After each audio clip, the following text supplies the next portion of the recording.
Welcome back tasty cooking channel. ఈరోజు మనం అందరికీ ఎంతో ఇష్టమైన పూరి, అందులోకి పూరి కర్రీ ఎలా తయారు చేసుకోవాలో చూద్దాము. దీనికి కావాల్సిన ప్రాసెస్ చూద్దాం ఫ్రెండ్స్. పూరికి ఈ బౌల్ తోటి గోధుమ పిండిని తీసుకుంటున్నాను.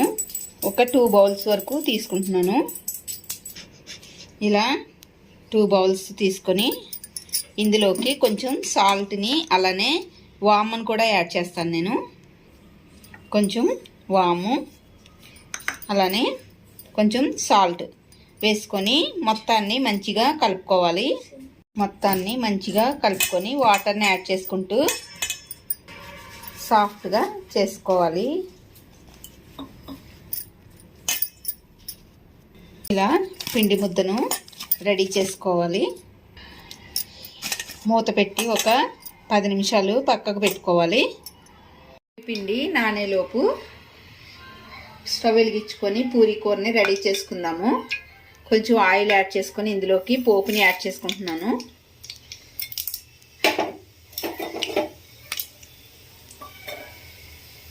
పోపు ఇలా కొంచెం వేగిన తర్వాత ఇందులోకి ఒక 2 ఎండుమిర్చి, కొంచెం కరివేపాకు, ఇది ఉండలనేవి లేకుండా మంచిగా కలుపుకోవాలి.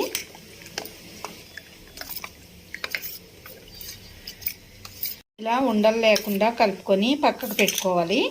ఆనియన్ అనేది ఫ్రై అయింది కదా, ఇందులోకి క్యారెట్ని గ్రేట్ చేసుకొని వేసుకుంటున్నాను. ఇందులో మనకి కావాలనుకుంటే బీన్స్, పొటాటో ఇవన్నీ కూడా యాడ్ చేసుకోవచ్చు.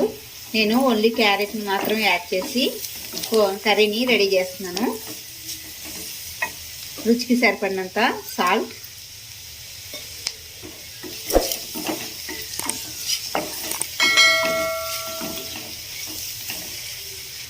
ఇలా క్యారెట్ అది మంచిగా మగ్గిన తర్వాత ఇందులోకి వాటర్ని యాడ్ చేసుకోవాలి.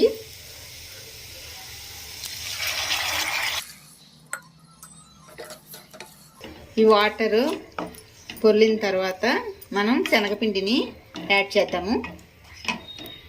ఇలా మరిగేటప్పుడు మనం కలిపి పెట్టుకున్న శనగపిండిని యాడ్ చేసుకుందాము.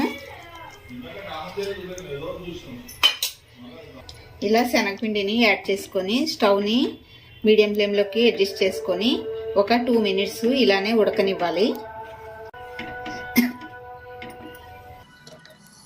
2 మినిట్స్ తర్వాత స్టవ్ ఆఫ్ చేసుకొని కర్రీని పక్కకు దింపుకోవచ్చు. కర్రీ అనేది రెడీ అయింది కదా. ఇప్పుడు మనం స్టవ్ ఆఫ్ చేసుకొని దీనిపైన చివరిగా కొంచెం కొత్తిమీర తురుముని వేసుకొని ఇప్పుడు పూరీని రెడీ చేసుకుందాము.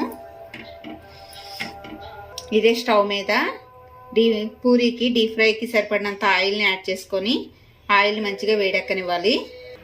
పూరీ పిండి మంచిగా సాఫ్ట్ అయింది కదా. ఇప్పుడు ఇది మరలా ఒకసారి కలుపుకొని పూరీ మనకి ఏ సైజులో కావాలో అంతంత ముద్దను తీసుకొని పూరీని ప్రిపేర్ చేసుకుందాము. ఇలా పార్ట్స్గా డివైడ్ చేసుకొని ఇప్పుడు పూరీని ప్రిపేర్ చేసుకుందాము.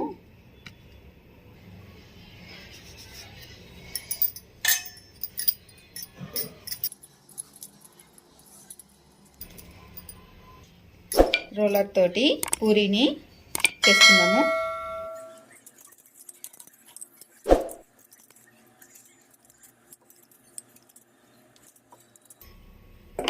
ఇలానే పూరీలన్నీ కూడా ప్రిపేర్ చేసుకొని పక్కకు పెట్టుకోవాలి.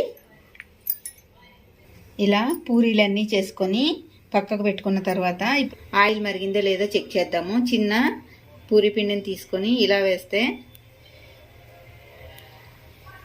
మరిగింది కదా, బాగా హీట్ ఎక్కనివ్వాలి. బాగా వేడెక్కిన తర్వాత ఒక్కొక్కటి పూరీని మనం ఇందులోకి వేసుకొని ఇలా ఒత్తినట్టుగా చేసుకోవాలి.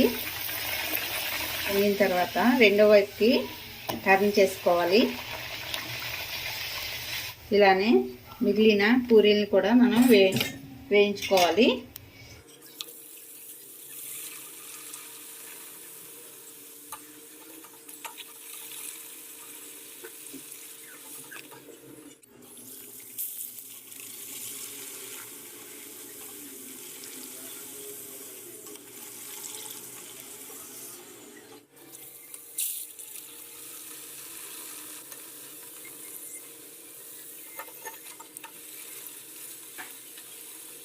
తినండి ఎంతో టేస్టీగా ఉండే పూరి, అందులోకి పూరి కూర అనేది రెడీ అయిపోయింది కదా. రెసిపీ మీకు కూడా నచ్చినట్లయితే లైక్ చేయండి ఫ్రెండ్స్. చాలా స్మూత్గా వస్తాయి మనకి బయట కొన్నట్టుగానే. ఇందులోని వామ్ కూడా వేసాం కాబట్టి అరుగుదల అనేది బాగుంటుంది. మీరు కూడా ఒకసారి ట్రై చేయండి ఫ్రెండ్స్. అలానే ఎలా వచ్చింది అనేది షేర్ చేయండి.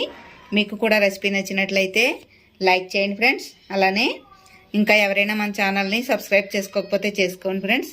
Thank you.